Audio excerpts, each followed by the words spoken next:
The first design principle we're going to talk about is unity.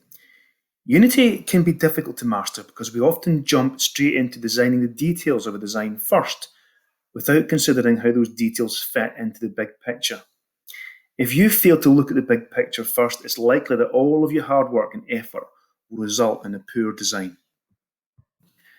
In order to achieve unity in a design, what we're trying to do is to look at design elements that are already there and to try and make sure that we're consistent in the way that we use them.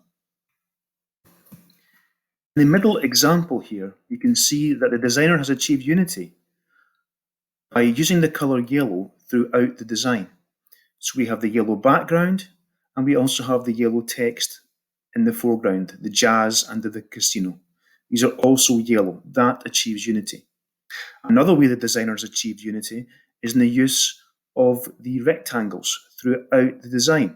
So you have a black rectangle on the top and a black rectangle underneath.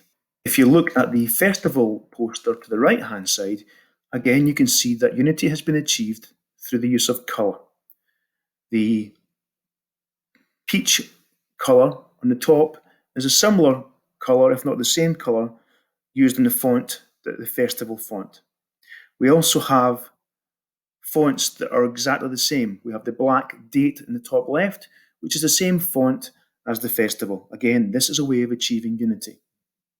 The David Bowie poster, which is no less effective, can get unity through its use of the same font. The font has changed in the size of the font, but essentially it is the same font. We also see line being used throughout the poster. There's black lines underlining a variety of different fonts. Again, this is a way of achieving unity. On the festival poster to the left-hand side, we can see that this designer has created unity through his consistent use of the colour white for the birds, for the strings of the guitar, and for the date underneath. There's also unity in the blue festival poster in the way that the designer has used black text in the top and black text in the bottom, with of course the black hole that is the guitar.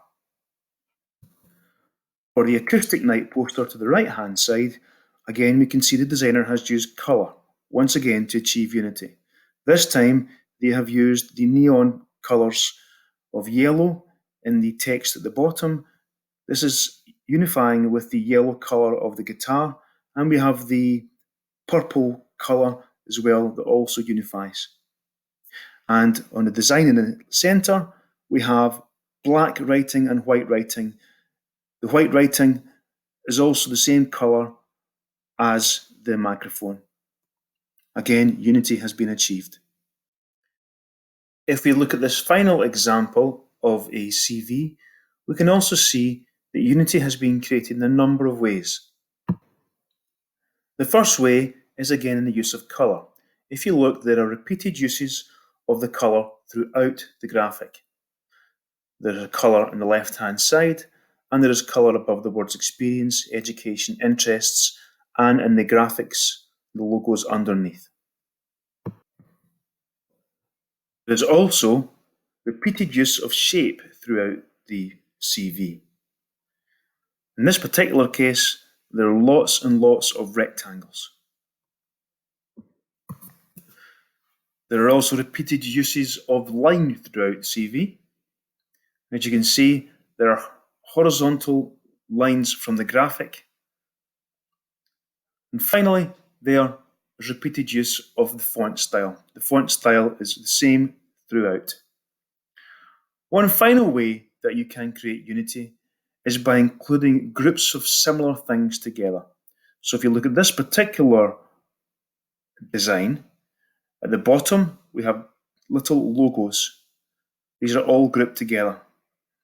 We also have skills, with the skill bars on the left-hand side, again all grouped together. This is a way of achieving unity, which is also called proximity.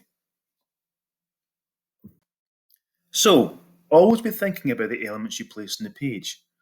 Why are you adding it? Why did you choose to place it on one side of the page as opposed to the other?